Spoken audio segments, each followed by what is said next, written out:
बूढ़े घोड़े ने मालिक के लिए जीवन भर अनाज ढोया, पर बुढ़ापे में वह काम नहीं कर पाता था। जल्दी रिटायर होने के लिए उसने मालिक से उसे आजाद करने को कहा और वादा किया कि वह उसके लिए काम करने को एक और घोड़ा ढूंढ लाएगा। किसान को बूढ़े घोड़े की बात पर थोड़ा अविश्वास था। अगर वह चला गया और वापस नहीं आया तो उसे एक मजदूर का नुकसान होगा।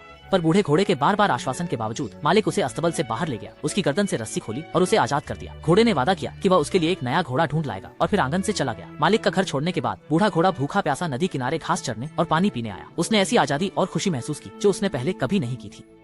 पेट भर खाने पीने के बाद बूढ़ा घोड़ा भी थक गया था। उसने एक पेड़ का खोखला ढूंढा और सो गया, ये कहते हुए कि घोड़े का साल शुभ हो, आगे चलकर भाग्य चमकेगा। पेड़ के खोखले में लोमड़ी का परिवार रहता था। लोमड़ी माँ ने छोटी लोमड़ी को बाहर मौसम देखने भेजा। छोटी लोमड़ी ने देखा कि बाहर कुछ सफेद सा है। अनुभवहीन होने के कारण उसने सोचा कि यह बर्फ है और अपनी माँ से कहा कि बाहर बहुत बर्फ गिर रही है। लोमड़ी माँ ने उसे एक थप्पड़ मारा।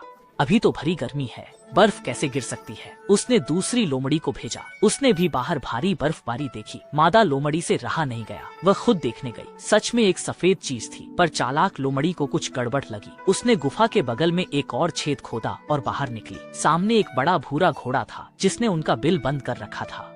लोमड़ी ने घोड़े को मरा समझकर पूंछ से घसीटना चाहा, पर वह इतना भारी था कि हिला न सकी। इसलिए मदद के लिए पास के भेड़िए के ठिकाने पर जाकर दरवाजा खटखटाया। भूरे भेड़िए ने पूछा कि वह उसे क्यों परेशान कर रही है। लोमड़ी ने सच बताया कि उसके घर के सामने एक मरा हुआ बड़ा भूरा घोड़ा है, पर वह उसे अकेले नहीं खींच सकती। उसे भेड़िए की मदद चाहिए और घोड़े का मांस बराबर बांटा जाएगा। यह अच्छी बात सुनकर भेड़िया तुरंत मान गया। फिर वे दोनों लोमड़ी की गुफा के सामने आए और सचमुच उस घोड़े को देखा। वे दोनों मिलकर घोड़े की पूंछ पकड़कर गुफा के मुहाने की ओर खींचने लगे, पर घोड़ा इतना भारी था कि कई बार कोशिश करने पर भी वे उसे हिला नहीं पाए। तब लोमड़ी को एक उपाय सूझा। उसने घोड़े और भेड़िए की पूंछें एक साथ बांध दी और फिर पीछे से धकेला, पर फिर भी बूढ़ा घोड़ा टस से मस नहीं हुआ। तभी बूढ़ा घोड़ा अचानक जाग गया। जब बूढ़ा घोड़ा खड़ा हुआ तो भेड़िए को लगा कि कुछ गड़बड़ है, पर तब तक बहुत देर हो चुकी थी। बूढ़ा घोड़ा भेड़िए को खींचता हुआ मालिक के घर की ओर भागा। बहुत मुश्किलों के बाद बूढ़ा घोड़ा आखिरकार मालिक के घर पहुँच गया।